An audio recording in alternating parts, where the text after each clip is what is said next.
रखना बहुत ज़रूरी होता है, क्योंकि डिफरेंट 8 पार्ट्स ऑफ स्पीच, 8 प्रकार के शब्द भेद होते हैं। पहला है इंग्लिश में नाउन, दूसरा pronoun, third adjective, fourth verb, fifth adverb, six preposition, seventh conjunction and last interjection. Noun को संज्ञा कहते हैं, प्रोनाउन को सर्वनाम कहते हैं, एडजेक्टिव को विशेषण कहते हैं, वर्ब को क्रिया कहते हैं, एडवर्ब को क्रिया विशेषण, कंजक्शंस को जोड़ने वाला शब्द यानी समुच्चय बोधक अव्यय कहते हैं, एंड प्रेपोजिशन को संबंध बोधक अव्यय कहते हैं, एंड लास्ट 8th इंटरजेक्शन।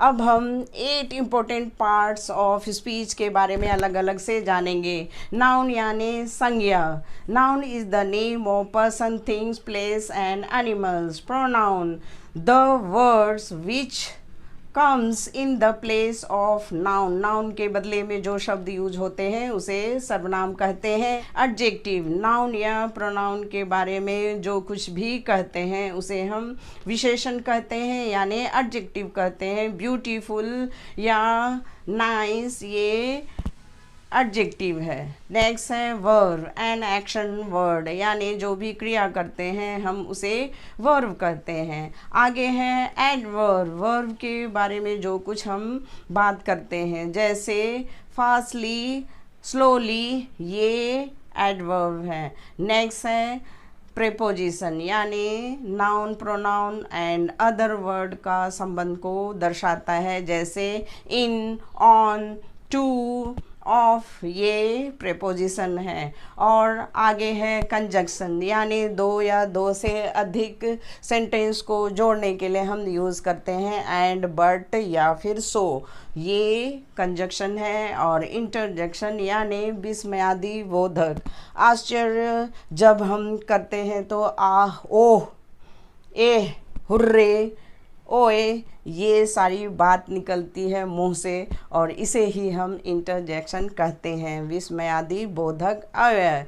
तो इस तरह से आपने 8 इम्पोर्टेंट पार्ट्स ऑफ स्पीच को जान लिया और समझ लिया। अब हम फॉर एग्जांपल से डिटेल से समझेंगे, जैसे ही, शी ये प्रोनाउन है, और गोज या वर्क्स ये एक प्रकार का वर्ब है, टू ये प्रेपोजिशन है, एंड स्कूल या ऑफिस ये नाउन है।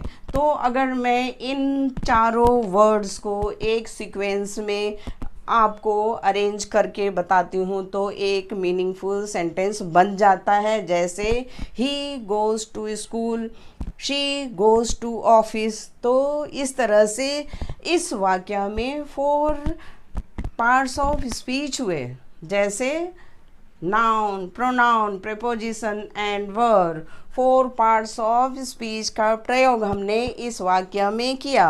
और जब पार्ट्स ऑफ स्पीच को हम अरेंज करते हैं या अरेंज हो जाता है रूल के अनुसार तो एक मीनिंगफुल सेंटेंस बन जाता है।